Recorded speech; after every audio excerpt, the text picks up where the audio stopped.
1절부터 10절의 말씀은 베드로와 요한이 성전에 올라가면서 태어날 때부터 걷지 못하는 사람을 고치는 장면입니다. 1절 말씀을 보면 베드로와 요한은 제9시 기도 시간에 성전에 올라갑니다. 다니엘서 6장 11절 말씀을 보면 경건한 유대인들은 하루 3번, 오전 9시, 낮 12시, 오후 3시에 기도 시간을 가졌습니다. 이 전통을 따라서 베드로를 비롯한 예루살렘에 거주했던 그리스도인들도 정한 시간마다 성전에서 기도했습니다. 베드로와 요한이 성전에 올라갔던 제9시는 오후 3시 저녁 제사가 드려지는 시간이었습니다. 베드로와 요한이 성전에 도착했을 때 태어났을 때부터 걷지 못했던 사람이 성전 문 앞에 앉아서 구걸하고 있었습니다. 유대교에서는 남을 구제하는 일을 중요한 덕목으로 생각했습니다. 그래서 예배하러 성전에 올라갈 때는 구걸하는 사람들에게 동전을 주면서 하나님께 상을 받고자 했습니다. 그래서 성전 앞에는 늘 구걸하는 사람들이 있었습니다. 오늘 본문에 등장하는 걷지 못하는 사람 역시 이 사실을 알고 있었기 때문에 성전 미문 앞에서 구걸하면서 생계를 유지하고 있었습니다. 이 미문은 성전 제일 바깥쪽에 있는 이방인의 뜰에서 여성의 뜰을 연결하는 문으로 추정합니다. 이 문은 니카노르라는 문인데 높이는 대략 15m에 귀하게 여겨졌던 고린도산 노쇠로 만들어졌습니다. 이런 재료로 만들어진 미문은 예루살렘에서 가장 웅장하고 아름다운 문, 미문으로 불렸습니다. 그 문 앞에 가장 초라하고 연약한 사람이 앉아 있습니다.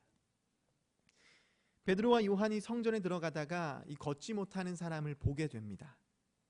지금껏 다른 사람들은 아무 말 없이 동전만 주고 갔는데 베드로와 요한은 그를 주목하여 봅니다. 그리고 이렇게 말합니다. 은과 금은 내게 없지만 내게 있는 것을 내게 주노니. 걷지 못하는 사람은 은과 금을 기대하며 베드로와 요한을 바라봤습니다. 그런데 사도들은 다른 것을 주겠다고 말합니다. 왜일까요? 은과 금으로는 구원받지 못한다는 것을 알고 있었기 때문입니다. 지금껏 사람들이 성전에 올라가며 동전을 줬지만 그 일은 걷지 못하는 사람을 구원하기는커녕 더 무기력하게 할 뿐이었습니다.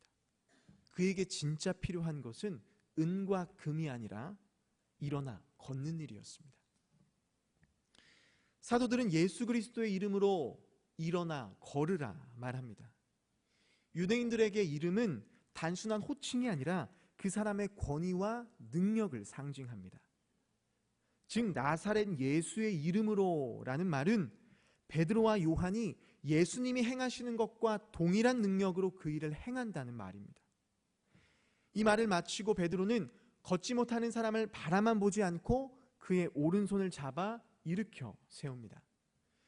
출애굽기 15장 6절을 보면 여호와여 주의 오른손이 권능으로 영광을 나타내시나니 라고 기록합니다. 성경에서 오른손은 능력과 구원을 상징합니다. 베드로가 그의 오른손을 잡아 일으킬 때 하나님의 능력이 전달됩니다. 그러자 그 사람의 발과 발목에 힘이 생기더니 걷고 뛰기 시작했습니다. 이사야 선지자는 하나님 나라가 임할 때 이런 기적이 일어날 거라고 예언했습니다. 이사야서 35장 6절을 보면 그때에 저는 자는 사슴같이 뛸 것이라 기록합니다. 베드로가 이 사람을 고친 것은 단순한 기적이 아니라 하나님 나라가 임했다는 증거입니다. 이 걷지 못하는 사람이 성전으로 들어가서 하나님을 찬양합니다. 율법에 의하면 신체적인 장애가 있는 사람은 부정한 사람으로 여겨졌기 때문에 성전에 들어가서 예배할 수 없었습니다. 평생을 성전 문 밖에서 다른 사람이 예배하는 것을 바라만 봤던 그가 이제 성전으로 들어가서 하나님을 예배할 수 있게 되었습니다. 기적에 놀란 사람들은 베드로와 요한이 있는 솔로몬 행각으로 달려갑니다. 이 솔로몬 행각은 예루살렘 성전 동쪽에 있었던 긴 복도와 같은 공간입니다. 사람들은 이곳에서 종교적인 문제나 율법에 대해서 토론하고 또 종교 지도자들에게 가르침을 받았습니다. 솔로몬 행각은 이름 그대로 이스라엘의 지혜로운 왕이었던 솔로몬의 이름을 딴 것이기 때문에 유대인들은 이곳에서 배우는 것을 권위 있게 생각했습니다. 요한복음 10장 23절을 보면 예수님도 이곳에서 하나님 나라에 대해서 가르치셨습니다. 예수님의 사역을 이어받은 베드로도 지금 솔로몬 행각에서 설교합니다. 사도행전을 보면 기적이 일어난 후에 사도들이 말씀을 선포하는 내용이 자주 등장합니다. 앞서 읽었던 사도행전 2장을 보면 오순절 성령이 강림하고 제자들이 각기 다른 언어로 말하는 기적을 보고 사람들이 놀라자 베드로가 말씀을 선포합니다. 오늘 본문 역시 기적을 보고 놀란 사람들이 솔로몬 행각으로 모이자 베드로가 설교를 시작합니다. 이렇게 사도행전에 등장하는 기적은 그 자체가 목적이 아니라 하나님의 말씀을 잘 받아들일 수 있게 하는 도구입니다. 결국 기적은 기적보다 중요한 것은 하나님의 말씀이라는 것이죠. 우리의 삶을 변화시키고 구원으로 인도하는 것은 기적이 아니라 하나님 말씀이라고 말하고 있습니다. 베드로는 설교를 시작하면서 이 기적이 어디서 왔는지 알려줍니다. 많은 사람들은 기적이 사도들의 능력이나 경건함 때문에 일어났다고 생각했습니다. 베드로는 이렇게 오해하고 있는 사람들에게 기적은 사도들의 능력이 아니라 하나님의 능력이라고 말합니다. 그러면서 13절 베드로는 아브라함과 이삭과 야곱의 하나님이 그의 종 예수를 영화롭게 하셨다고 말합니다. 왜 베드로는 예수님에 대해서 이야기하면서 아브라함과 이삭과 야곱의 이야기를 꺼냈을까요? 유대인들은 아브라함과 이삭과 야곱을 통해 내려온 믿음의 전통을 중요하게 여겼기 때문입니다. 그래서 일부러 그들의 이름을 언급하면서 예수님은 유대인의 전통과 상관없는 인물이 아니라 구약에서 예언된 메시아라는 사실을 친숙하게 받아들일 수 있도록 한 것이죠. 베드로는 이어서 예수님을 하나님의 종이라고 지칭해요. 이 신약 성경에서 대부분 예수님을 헬라어 휘오스, 아들이라고 묘사하는데 베드로는 독특하게 예수님을 파이스, 종이라고 지칭합니다. 이 단어는 이사야서에서 고난받는 종을 지칭할 때 사용했던 단어입니다. 베드로는 의도적으로 파이스, 종을 사용하면서 유대인들이 자연스럽게 이사야서의 고난받는 종이 예수님이었구나라는 것을 깨닫게 했습니다. 14절 그러나 그들은 메시아를 눈앞에 두고도 거부하고 도리어 살인한 사람을 놓아주었다고 말합니다. 여기서 살인한 사람은 유월절 사면 관례를 따라 예수님 대신 풀려났던 죄수 바라바입니다. 베드로는 거룩하고 의로운 예수를 살인자 바라바와 비교하면서 메시아를 죽인 유대인들의 어리석음과 악함을 드러내고 있습니다. 베드로는 그들이 예수님을 죽였지만 하나님은 죽은 자 가운데서 그를 살리셨고 자신들은 그것을 분명하게 봤던 증인이라고 말합니다.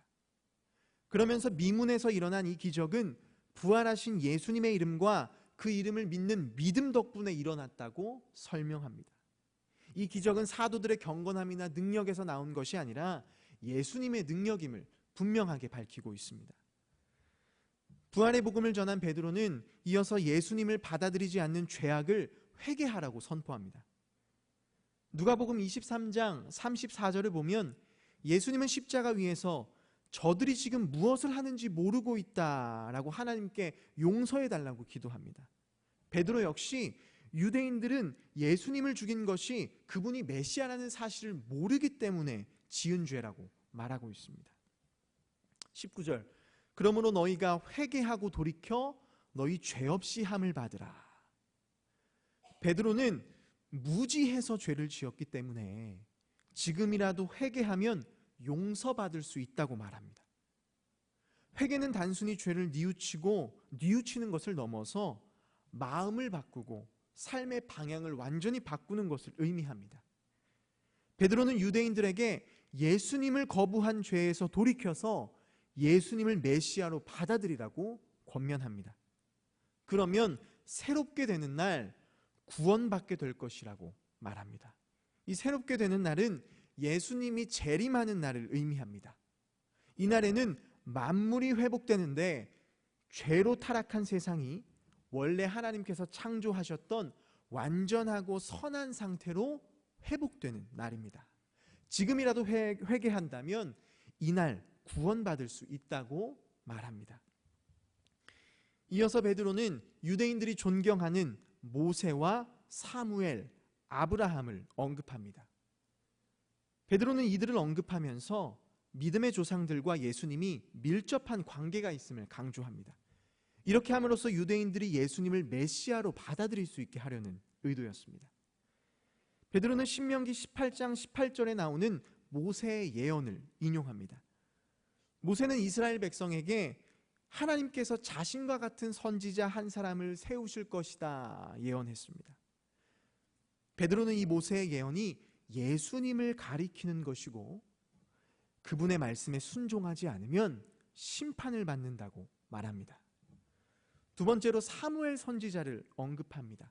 이 사무엘 선지자는 모세처럼 예수님에 대해서 명확하게 예언하진 않았지만 다윗 왕국에 대한 많은 예언을 남겼습니다. 베드로는 사무엘 선지자의 예언이 다윗의 후손으로 오신 예수님을 성취되었다고 설명하면서 예수님은 다윗 왕권을 이어받으신 메시아임을 강조합니다. 마지막으로 베드로는 아브라함과 하나님 사이에 맺어진 언약을 떠올리게 합니다. 하나님은 아브라함의 후손을 통해 모든 민족이 복을 받을 것이라고 약속하셨습니다. 베드로는 그 약속된 후손이 예수님이라고 말합니다. 그러면서 하나님이 예수님을 유대인에게 먼저 보내신 이유는 그들이 먼저 축복을 누릴 수 있게 하려는 것이라고 말합니다. 그렇기에 이 기회를 놓치지 말고 회개해서 하나님이 약속하신 복을 받으라고 권면하며 설교를 마칩니다. 말씀을 정리합니다. 지금껏 미문 앞에 앉아있는 걷지 못하는 사람을 봤던 유대인들은 그를 주목하여 보지 않았습니다. 그에게 어떤 아픔이 있는지, 그가 어떤 삶을 살았는지 궁금해하지 않았습니다. 그들의 관심은 열심히 선행을 쌓아서 하나님께 복을 받는 일이었습니다. 그런데 베드로와 요한은 달랐습니다. 그를 주목하여 보고 눈을 맞추기 시작합니다. 인격과 인격이 만나는 순간입니다. 그때 40년을 장애로 고통받던 사람의 필요가 보이기 시작합니다. 그에게 진정으로 필요한 건 동전이 아니라 일어나 걷는 일이었습니다. 여러분, 진정한 사랑은 타인을 향한 관심으로부터 시작합니다. 그리고 그 관심은 그 사람의 필요를 알게 합니다. 오늘 이 아침 하나님이 주목하는 그 한 사람을 주목할 수 있는 믿음의 눈이 열리게 되기를 소망합니다. 그래서 고통 중에 있는 누군가의 필요를 채워줄 수 있는 사랑의 사람이 되시기를 바랍니다.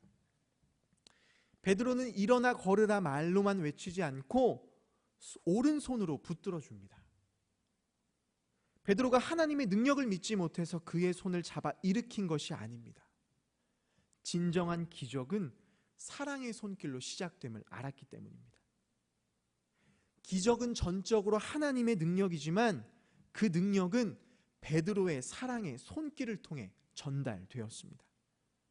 사랑하는 여러분, 기적은 손과 손을 맞잡을 때 일어납니다. 오늘 이 아침 십자가를 통해 우리의 눈을 맞추시고 손을 잡아주셨던 하나님의 사랑을 기억하면서 우리도 아무도 주목하지 않는 한 사람에게 눈과 눈을 맞추고 손과 손을 맞잡아 줄 수 있는 믿음의 사람이 되시기를 바랍니다. 그래서 날마다 사랑으로 역사하는 기적을 경험하는 인생이 되시기를 간절히 소망합니다.